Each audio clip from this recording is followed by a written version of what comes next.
Okay, welcome everyone.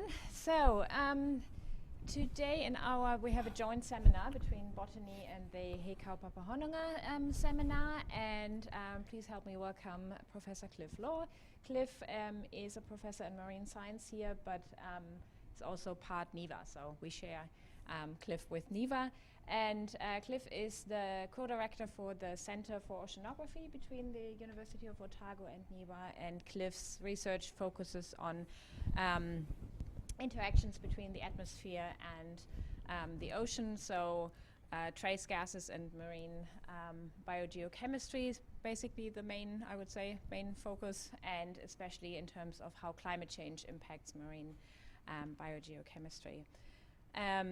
Cliff works a lot on ocean acidification and marine carbon dioxide removal, and today he's going to talk to us about the Aotearoa Marine Carbon Forum. This session is recorded, so is there anything else I need to mention? I think that was it, right? So. Okay, yeah, if anyone wants to access the recording afterwards, you can email the Botany department and we can share that. And I think He Kaupapa Hononga is also going to put it on a YouTube channel, is that right? Yeah, okay. All right, so thank you very much, Cliff. Thanks, Lynn. And kia ora koutou katoa. I'm pleased to be here to talk to you today, having been a member of the ocean acidification theme at the university and the future oceans theme, which of course is part of He Kaupapa Hononga. So it's once again it's good, particularly as I think my name was put forward to this by Rebecca McLeod, who was up until recently the co-chair or the co-lead of what we're calling the Aotearoa Marine Carbon Forum. But for those of you, I don't know if you know Rebecca, but Rebecca was in the Department of Geology here, but she's now moved on to Otago Council to sort out her climate change sector, so she's moved on. So what are we? The AMCF, as it's called. We have a kind of steering group, but we're really an ad hoc group of people with an aim to provide independent evidence-based analysis of nature-based solutions for capturing and storing carbon in New Zealand's coastal waters and oceans, and this is with the aim of informing some sort of national strategy that might come out of this. And so generally at the moment, with Rebecca standing down, I co-lead this along with Catherine Short of Flow Collaborative Limited, and the other members of our ad hoc panel are Emeritus Professor Caroline Saunders from Lincoln University, who's an economist, Professor Karen Scott from the Faculty of Law at University of Canterbury, Dr. Adrienne Paul from the Law School in AUT, and Dr. Anna Berthelsen at the Cawthron Institute. So that's the group of us, and so that's really just to give you an initial indication of who's involved in this AMCF, and I'll come back to this towards the end of the talk about what we're actually doing and what we're trying to do through this process. But let's start off with the issue about carbon dioxide removal. I'm sure there's nobody in this room who is not aware of the fact that we're facing a climate crisis at the moment. I won't go into exactly why that is and the hows and the whys of it, but what is recognised is that CDR, so carbon dioxide removal, is something that's becoming more and more significant in the planning and climate strategies of countries around the world, because emissions reductions are, in terms of CO2, are obviously essential, but you're all aware of the fact we've known this for 40 years or so, and yet the momentum behind this is really slow, and there's a real lag in us reducing these emissions.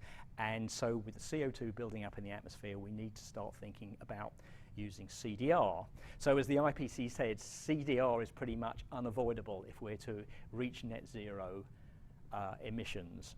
And you might not be aware of the fact that nearly all the global scenarios of our future conditions in terms of limiting warming to 1.52 degrees, they all include CDR to some extent or other.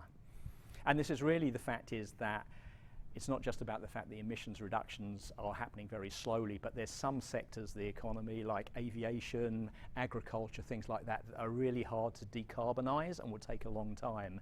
And so that even if emissions reductions do go down according to plan, we're going to need CDR to remove that residual CO2 that's still being released.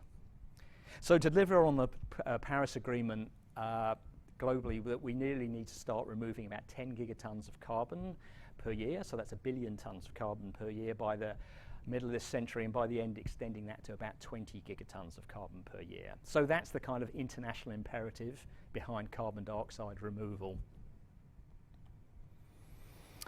So most of what's gone on with carbon dioxide removal at the moment is basically land-based techniques. So this is just some statistics from a recent paper that came out and showing you about how land-based CDR and marine CDR stack up. And as you can see, if you look on the land-based side, you can see that at the top there's an estimated potential of removing about 2 to 5 gigatons of carbon per year. And there's already, if moving down the picture, you can see there's already been a certain amount of removal and investment to date. You can see it's about 2 gigatons CO2 per year being removed, and the money that's been spent on it is in the order of about $4 billion in terms of these techniques. And the future commitments are shown on the right, where there's certainly a potential or expectation to remove more carbon dioxide through these approaches. And an important thing is right on the bottom, because if they're removing this carbon, you want it to be permanent removed from the atmosphere. And so this is what we call durability. And so the durability of these land-based techniques is on the order of anywhere between 1 and 100 years. Now, compare this to the right-hand side, where marine CDR, the story is very different. You can see that actually in terms of the removal and investment to date, there's been nothing's happened there because the technique's advanced, and that's simply because there's been very little investment until recent in this space. There's a certain amount of future commitments there, but really things are only really just starting to happen in the marine CDR space around the world in terms of investment, research and activity. But there's two things here that really, there's a highlight, the difference here between marine CDR and land-based CDR is, first of all, it's the potential. You can see that with compared to the land, there is much greater potential to remove carbon by the ocean through techniques I'll be telling you about in a minute. But also it's that durability, the permanence of this carbon removal. There's a much greater possibility of making that permanent for a longer period of time, which of course is the ultimate goal of CDR, to remove it from the atmosphere and store it away for a long period.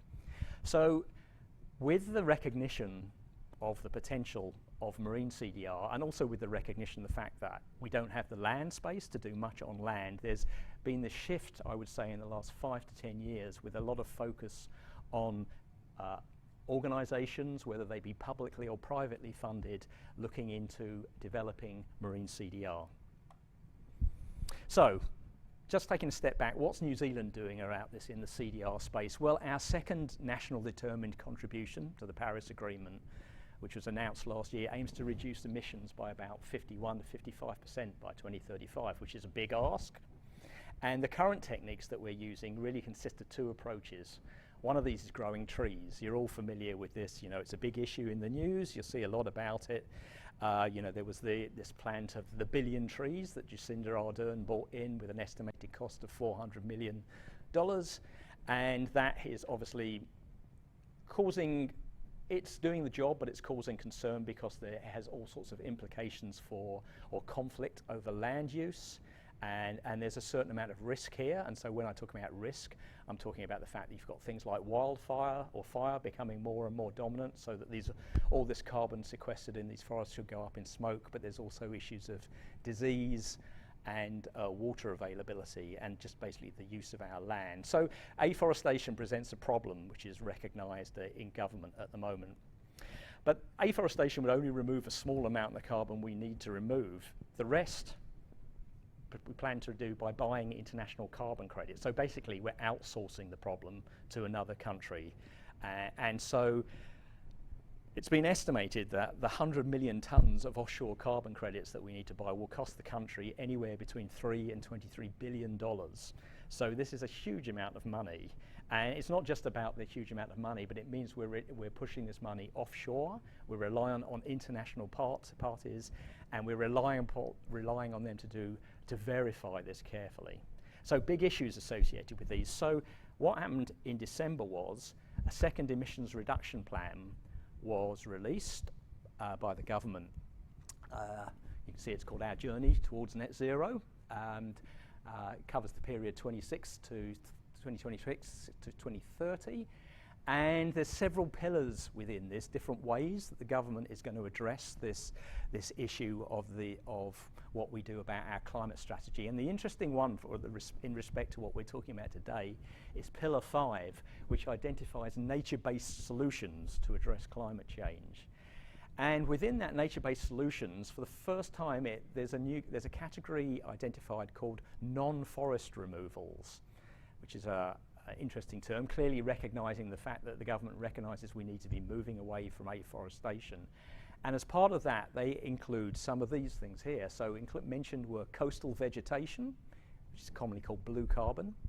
They also include marine ecosystems. I'm not quite sure what they mean by marine ecosystems, but that's written in the plan. And also ocean fertilisation. So for the first time, the marine environment has been flagged in our climate strategy, despite the fact that all these things do not currently appear in our kind of national greenhouse gas industry inventory, or also in our ETS scheme, our emissions trading scheme.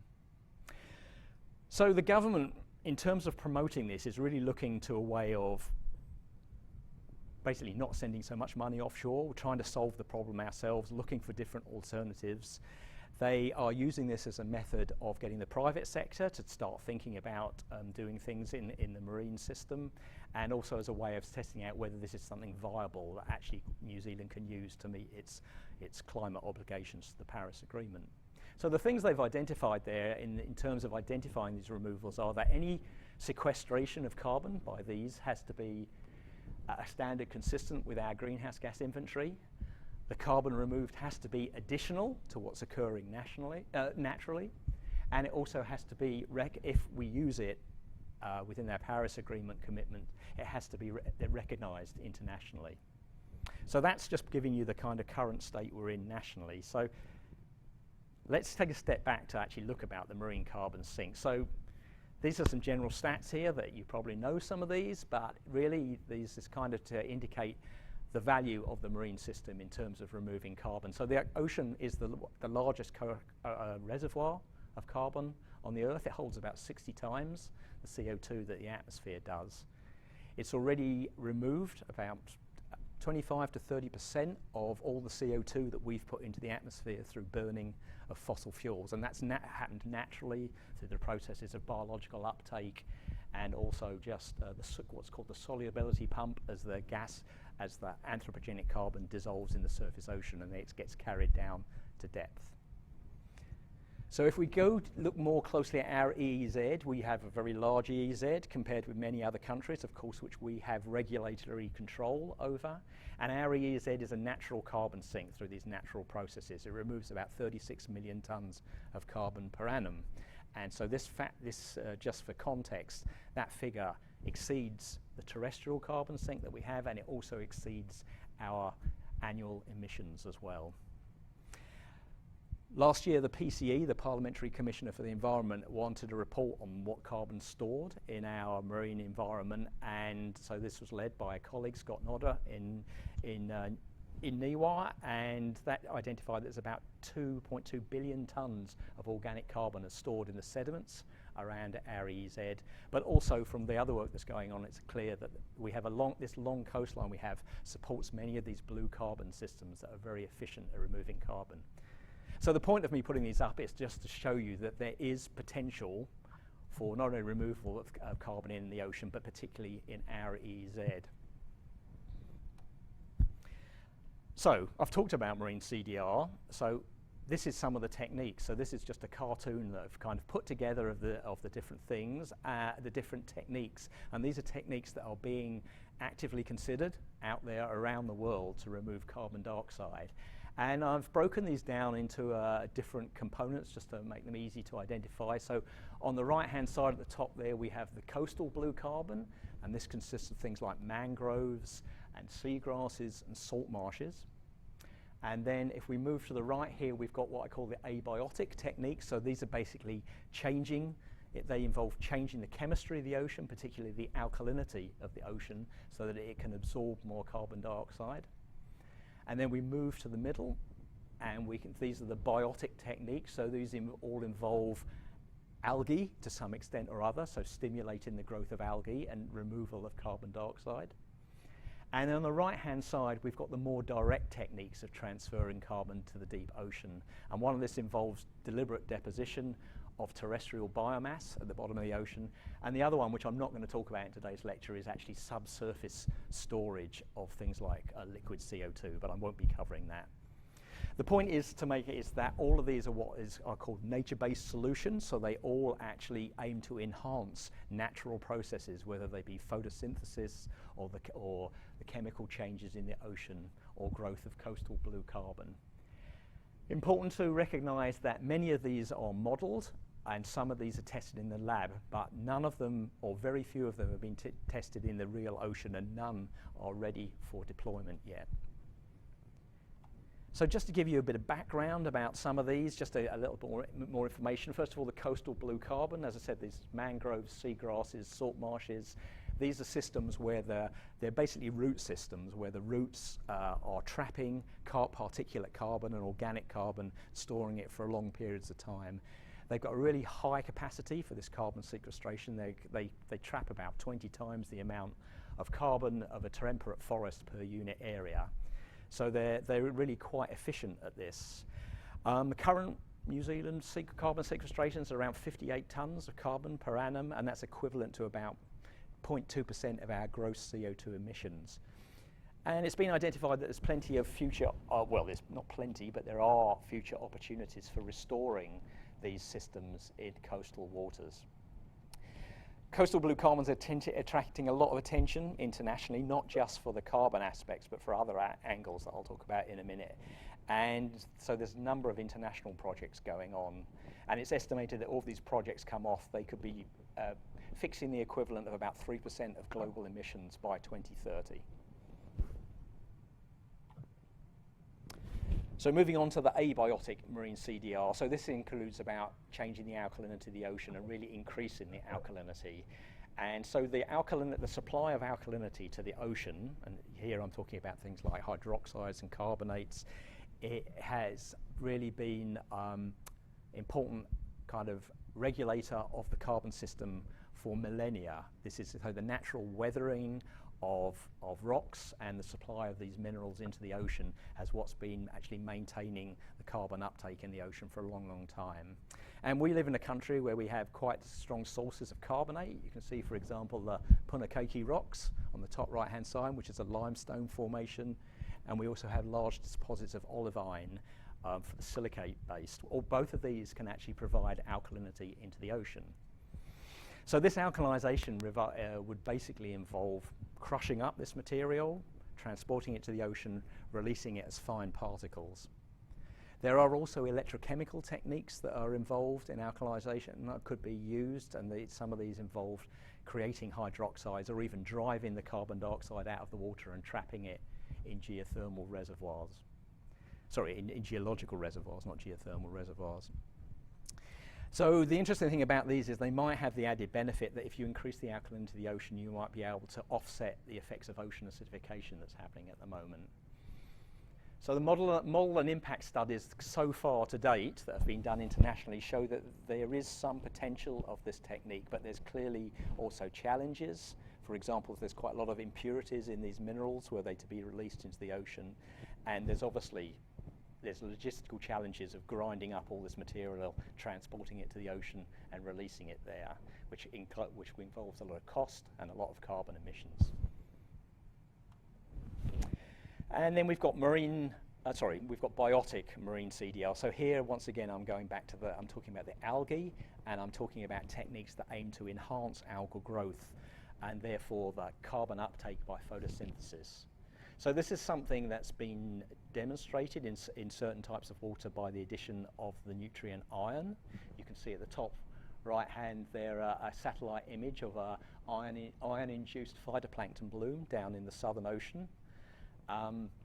And so this is a kind of relatively proven technique that it can actually increase the growth of phytoplankton. But what hasn't been demonstrated, and which is the critical issue, is how much of that carbon that's produced at the surface and in the phytoplankton cells can actually be sequestered down into the deep ocean. The evidence for this is very limited, and I'd say it hasn't actually been confirmed to date. So in other words, although you can create phytoplankton blooms, you can't be sure that that carbon is getting into the deep ocean in any significant amount. There's also versions of this about where rather than just releasing iron from a plane or from ships, it also there's ideas that you could pump nutrients up from depth to get phytoplankton to grow. Using these, you can only just see it, probably in that top figure there, this artificial upwelling approach. But this has actually been tested and trialled and shown to be quite difficult. You know, maintaining anything in the ocean, which is quite dynamic and rough, any kind of structures need to be able to withstand a lot of force. And the first tests that I've seen done of this, basically they all fell apart, the pipes that were used for this approach. And so I don't think this has much potential, this technique. Something that does have potential is large-scale seaweed farming, and so this involves either the intentional or passive sinking of carbon biomass that's grown in seaweeds. And so once again, this is seaweeds are attracting a lot of attention, not just for their ability to fix carbon, but also for the other things that they can be used for. And that's an issue which has come up with, justly in the scientific community, is that, as you can see by the title of this paper, that was published last year, where it gives you the message quite clearly that deep ocean seaweed dumping for carbon sequestration is questionable, risky, and not the best use of a valuable biomass, because seaweeds can be used for so much else in terms of pharmaceuticals and other agents in our food. So it's generally thought of that whereas this might be useful, it's not the best use. And the final one I want to say is about the biomass sequestration. So this is the deliberate dumping of wood or crop residue on the sea floor, particularly in poorly ventilated areas or anoxic basins.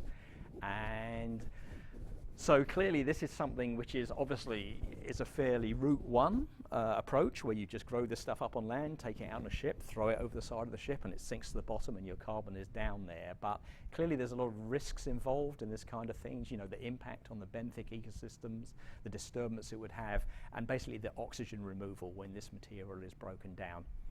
Once again, it's a waste of a valuable resource. Why would we spend all this time growing up trees and then just basically carting them offshore and dumping them into the ocean? But nevertheless, there's already been trials of this technique off Iceland in the last couple of years, and recently there's a big article about this. Basically, there's a company selling carbon credits based on deploying this technique in the Black Sea.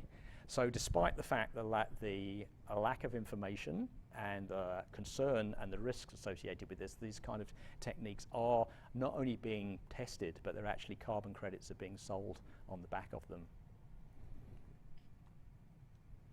So this brings me to this rather busy slide of thinking about, like, what do we need to think about here? Because, you know, there's lots and lots of issues around marine CDR, and this is partly where we're coming, what we want to consider in the forum.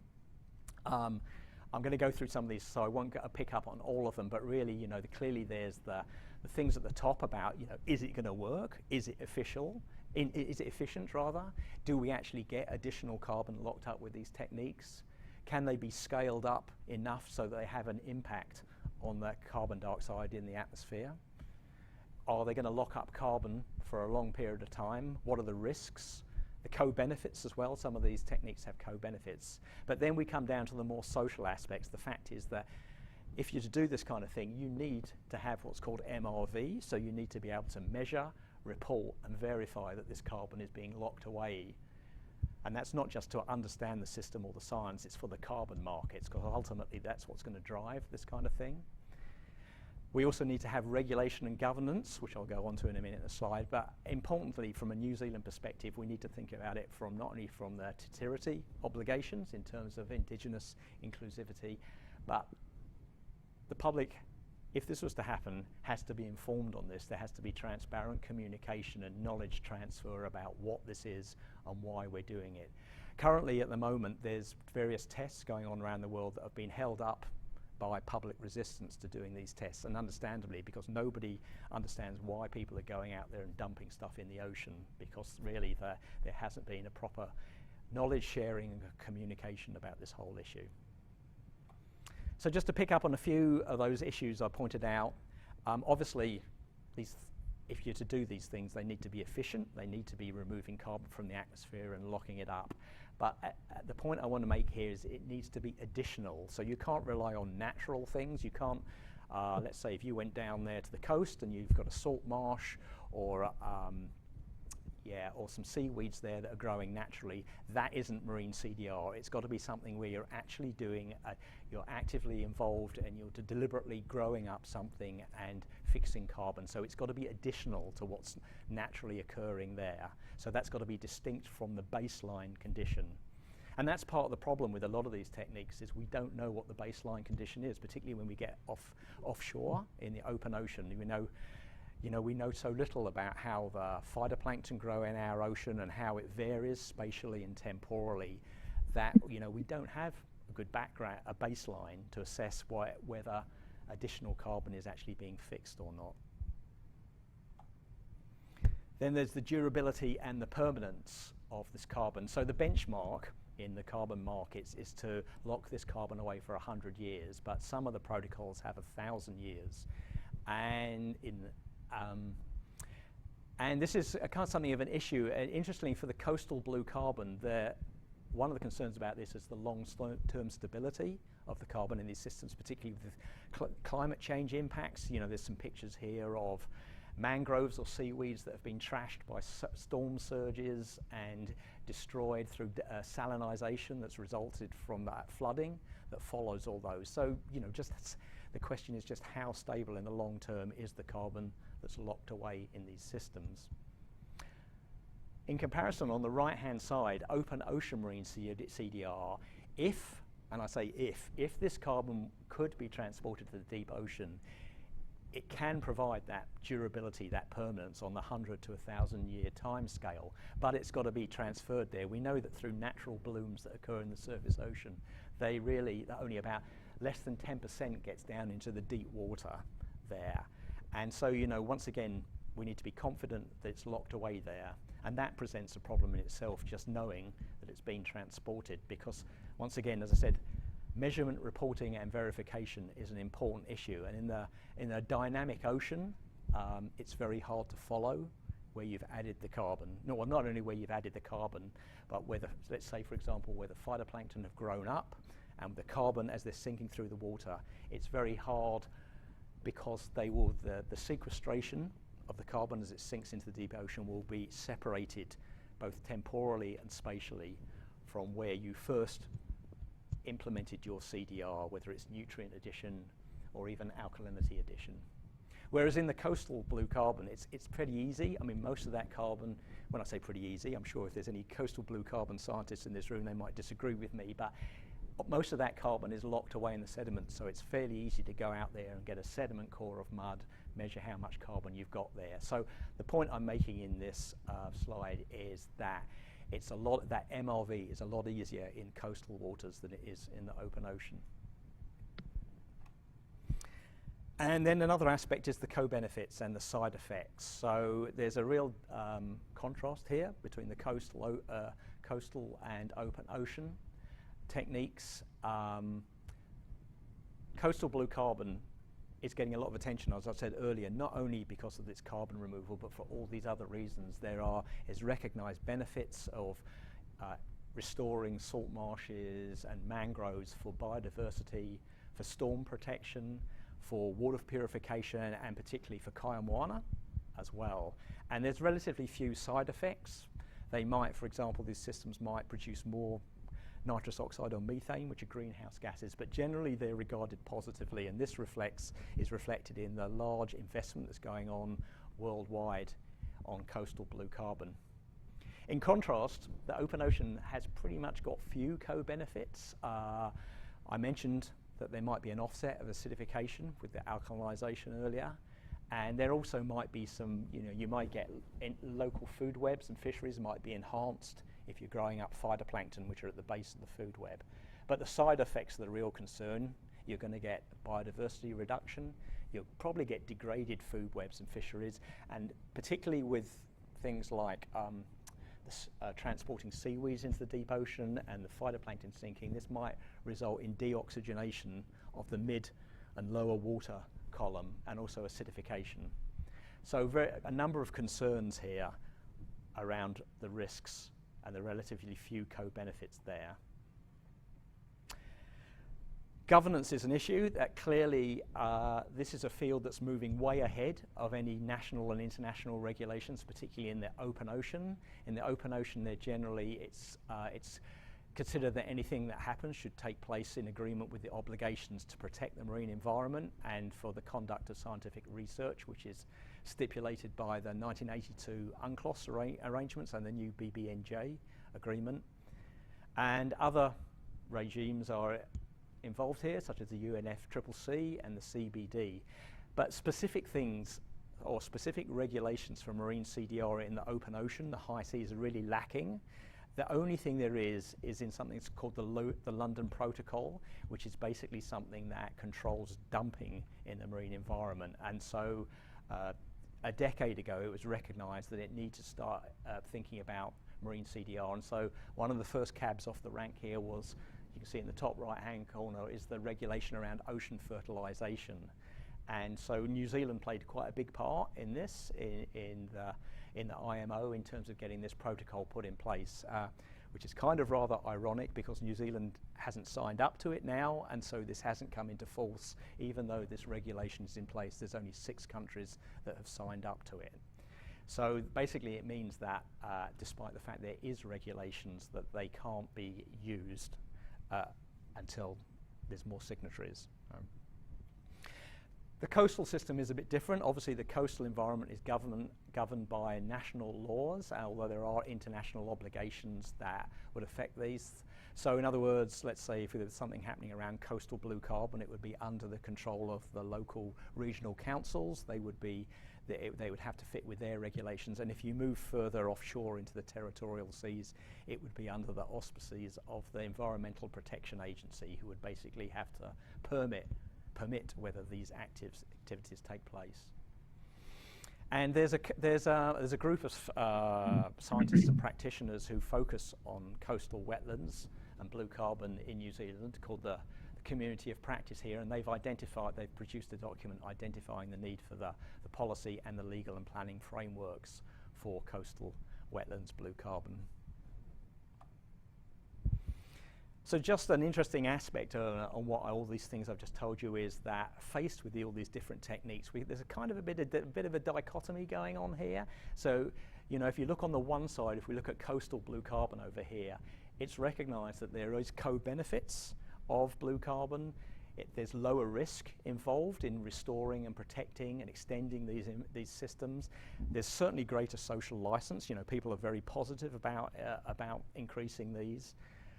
That MLV and even the governance, so the regulation, is more tractable. So there's a lot of benefits on this side of things of doing this in the coast. The problem is, it's the bang for your buck you get for this. We've already shown that actually, you know, that what we've got at the moment is only equivalent to 0.2% of our emissions. So the country could put a lot of effort into developing coastal blue carbon, which would be beneficial for a number of things, but in terms of the impact on the atmospheric carbon dioxide, it would be pretty low.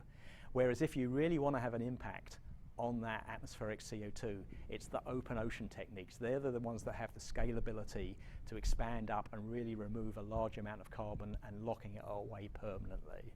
So this is partly why, you know, we're developing this conversation to really make politicians, governments, ministries, the entire community aware of the different issues associated with these different techniques.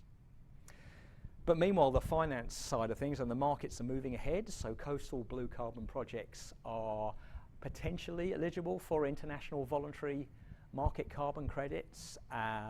You know, clearly there's obviously lots of market sites we're already identifying, looking at these different techniques and looking at their technological readiness. You can see here, for example, coastal things like seaweed sinking, coastal blue carbon rate quite highly. They're recognised as being something that we could be implementing quite soon, whereas the ocean techniques tend to be down here, like they need a lot more work before we can do anything. But against that, it's plotted against the cost per tonne of CO2 removed.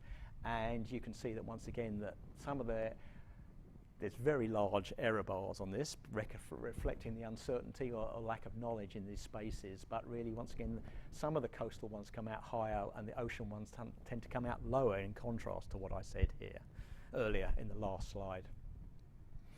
But anyway, at the moment, there's still globally needs definitive finance and market mechanisms still need to be developed.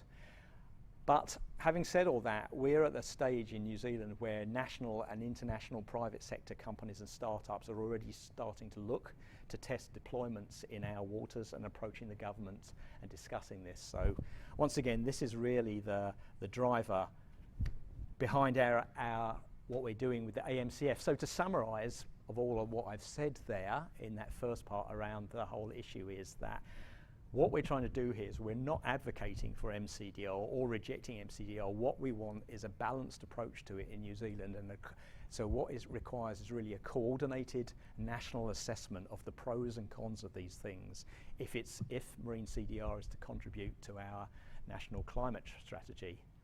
It's worth considering that were these things to be implemented, this is a major transformation it will require a major transformation of marine research, the management systems we have in place for our ocean, and also the governance and regulation. And that's why this needs to be preempted by a national, basically, discussion of how we use and value our oceans. Currently, the marine research, as many of you are probably aware, the funding is pretty ad hoc. The resources are limited. There's a broad spectrum of agencies that are responsible with marine interests. And so this precludes a coordinated approach to marine CDR. So once again, we're advocating for a strategic vision to direct this marine research, CDR research, and decide whether it should be part of our climate strategy. So this is what we've done to date. Our ad hoc committee, as we have a grant from UNESCO to hold a series of webinars, which I'll go on to in a minute. We are a part of a UN Ocean Decade project called GEOS, which is Global Ecosystems for Ocean Solutions. We're working with the Royal Society to produce a fact sheet about marine CDR, and we're also working closely with the wetlands community of practice that I mentioned earlier. So far, we've talked to a number of government agencies about this, from the Parliamentary Commission to the Environment, Undersecretary Jenny Marcroft Jenny Marcroft is the Undersecretary for Fisheries and Oceans, and we've also talked with the Minister for Climate Change, the Honourable Simon Watts. We've talked to the Ministry for the Environment, to their marine teams, and also their non-forest carbon removals teams. We've had input into some of the IPC methodologies and various other international liaisons. So we've been relatively busy for an ad hoc committee. We've compiled a list of all the marine CDR related research that's ongoing in New Zealand, and obviously you can't read that, it's just to show you the list. But this connects with some of the listed blue carbon activities that go on in this report, if anyone's interested in that. That interests both the research that's been done in terms of science, law and policy relating to coastal wetlands, and so this has been coordinated by the Nature Conservancy and by MFE. And there's various other iwi-led initiatives, including the Hinimoana Halo project, which revolves around seaweeds, and community activities in terms of coastal restoration. So there's a lot going on in the coastal blue carbon space compared to the open ocean. So as I said, we have some UNESCO support, and so they've given us some money to basically to coordinate things more across community here, and so with the aim of developing this marine CDR strategy with a Mataranga Maori approach, to enhance the evidence base for marine CDR, to connect experts with kaitaki, to share data and knowledge, and really to provide a point of contact with international fora, and to develop collaboration across different agencies at a national level. Just a quick mention about the Indigenous inclusivity. Obviously, this is key to what we do in New Zealand, recognising Te Tiriti and the treaty, and clearly protecting and preserving iwi Maori interests in anything we do. And so our strategy here is listed in terms of identifying collaboration and opportunities, the cultural assessment, particularly place-based considerations, and developing an iwi engagement process, and setting up a tikanga based advisory group to ensure that everything that we do is culturally grounded. And so, also as I mentioned, there's a webinar series on this. So there's 5 webinars going to take place over the next 5 months, starting with an introduction. And for those of you who looks, yes, that is today, and so that is going to be taking place in about 2 hours' time. So if any of you would like to hear all this again, you're welcome to join that. But then they'll be taking place at about every monthly intervals, and so I'll be doing one in a month's time on offshore, so that open ocean and marine CDR. Then Anna Berthelsen will be doing one on coastal blue carbon in June. Then there's one on governance and finance run by Karen Scott in July, and then we're going to have a kind of a final, more open conversation webinar about really where we should be going with the AMCF. But ultimately, we're kind of looking to hopefully maybe that in terms of a structure of something, this is just a straw man that we've put out, that we could produce something like this where we have the overall forum, which is broken down by type, our typology of the marine CDR in terms of coastal blue carbon and seaweeds and the chemical techniques and the open ocean biological techniques. And then for each of these, we'll be considering these cross-cutting issues of efficacy and additionality, permanence and scalability, risks, co-benefits, and MRV, and then linking all those through to the issues of research, social license, economics, and regulatory frameworks. And as I said, with the ultimate aim of establishing whether, and if so how, marine CDR would make a meaningful contribution to our national and international climate goals. And so we require the input from the community. So obviously everyone here is welcome to input and join into this process and come along to the webinars and have their say in their thoughts around marine CDR. So with that, I'll finish and take any questions.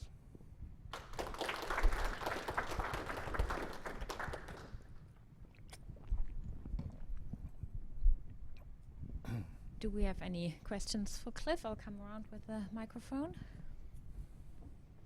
Yep.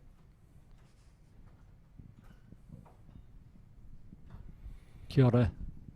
I was just wondering, firstly, is there an upper holding capacity of the ocean for storing carbon, or is it actually, as I'm gathering, most of this carbon storage ends up in sediments on the ocean floor and ultimately in the geological reservoir? Yeah, actually depends on the technique. So you're right on the second thing in terms of the geological, the things like the seaweed sinking and the phytoplankton sinking. Some of that carbon will actually end up in the sediments and therefore getting into the geological, the more the geological cycle, and so that's going to be locked away for a lot longer time scales, of hundreds of thousands of years or so. Some of that carbon will actually get into the deep ocean, and so so when the seaweeds and algae are broken down, that carbon can come back to the surface on the time scale of about 100 to 1,000 years. Then there's the chemical technique I talked about, where you're changing the alkalinity, and so the idea of this is that the carbon dioxide is basically converted to bicarbonate, and it will stay in that form for a long time. So on the scale of hundreds of thousands of years within that within the form of bicarbonate. So is there, if we globally manage to massively increase our marine CDR, will we get decreasing returns over time? Will we approach holding capacity of the ocean, or is that just so far beyond any capability that's foreseeable right now? Good question, and I wouldn't be able to answer that. And I don't think we'll ever get to that. I don't know if we'll ever get anywhere with any of these, to be honest. So that's a good question. I imagine there'll be limits on this about what we're able to do, and those limits might be purely logistical in terms of how much. So, for example, how much alkalinity can we put into the ocean? How much we can really use. How much iron can we put in the ocean to get phytoplankton to grow? So I think that might be the limit on it, rather than any natural limit in the system. Cool, thanks. But good question. Kia ora, Cliff, thank you very much for that. I'm interested in the straw man that you've got there, and then your comments around integrating Indigenous knowledge, and particularly Mātauranga Māori. And that looks very te ao Pākehā, the way to sort of approach it in columns and rows. And I was reflecting on a conversation I had with a Kanaka Maoli, so an indigenous Hawaiian artist, about sea level rise, and how thinking about Tangaloa or Tangaroa, the god of the sea, coming to your shore, and do you put up walls, or how do you actually greet a god in Aotearoa? And so thinking about how we deal with the sea in this respect, I think you would come up with a very different approach. You wouldn't get to a table looking like that if you were thinking from dealing with an Aotearoa, dealing with the reciprocity. So some of the statements that you had at the beginning around the degree of carbon sequestration that happens already, so from a place of gratitude to the ocean. So I'm interested if there's these kinds of conversations within your group around actually what is our starting point for thinking about how we work with the ocean in a mutually beneficial way. No, it's a good point, and we have, you noticed that I said that one of our steering group is Dr. Adrienne Paul, and so she works closely with, she's an expert in Maori land law and working with iwi and Maori in terms of looking after their resources, and that's, basically she is providing that approach that you just described there. So for each of the webinars that we have, Adrienne will be talking. So when we're doing the oceans, the blue carbon, Adrienne will have a section talking about the Maori iwi aspects and what we need to consider there. So your point is well taken, and that doesn't include that perspective, but it will be being taken into account.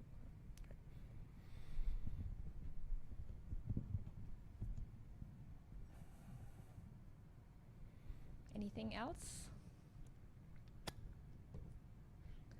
I have a quick question. It might be a bit too detailed here. Maybe you can quickly comment on it and we can discuss it later. If you could go back to the figure you showed, yours and Rebecca's manuscript, that one. I was just wondering why you put alkalinity addition relatively low on the scalability and permanence. Actually, that's just me being lazy using this figure. It's not that I didn't put it low on the scalability. Okay. It's just the way the figure's done. All so right, sorry. all right, so that really what I was trying to do is these are the open ocean techniques in total. Okay. And obviously, one thing I didn't say is that alkalinity addition can be done from the land as well as the ocean. That's what I'm trying to show here as well. So it is geographically, it's kind of an interim kind of technique. Sounds your question? There's another question. Kia ora, thank you. I'm Christine. I'm from politics, so my questions are skewed accordingly. The first, there are two. Why are international groups interested in our waters? Why come here? Why not deal with their own, do this stuff in their own?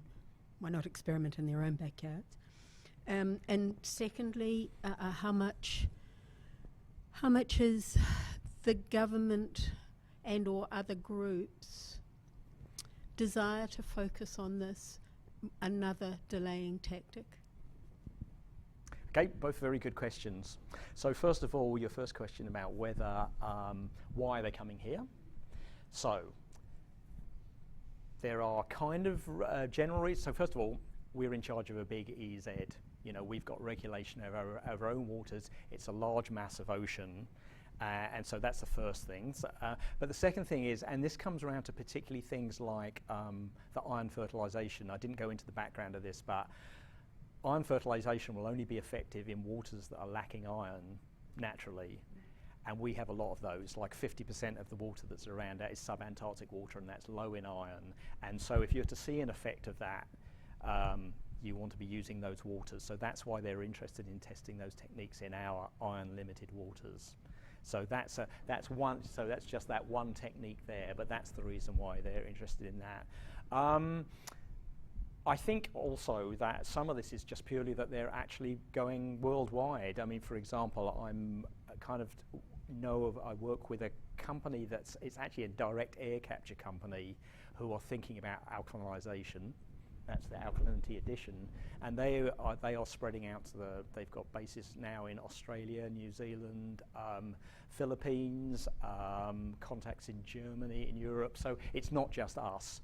But I think the thing is, or the point I was trying to make is that really things have changed a lot in the last 5 years. Suddenly this is spreading worldwide, and of course now, particularly with the government's emissions reduction plan, the second one, has opened the door for this, for it to becoming a thing here.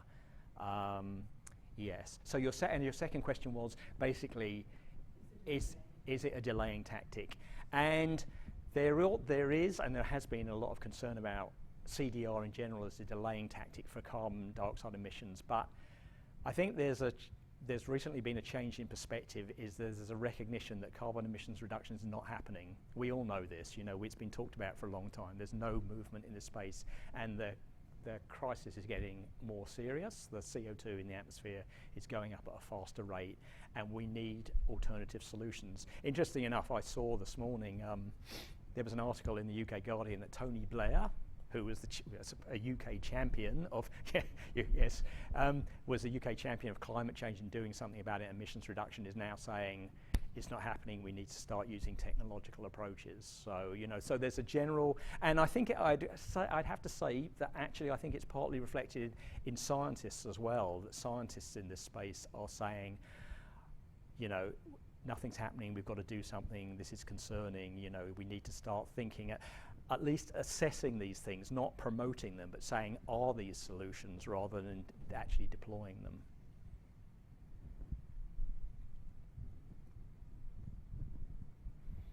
Okay, if there are no further questions. Okay, then let's... Oh yes, that's right. Is there anyone on? Is anyone online who has a question? Doesn't sound like it.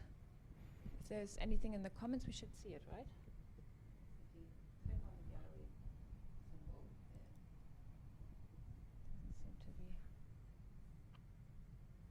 Can't see anyone online.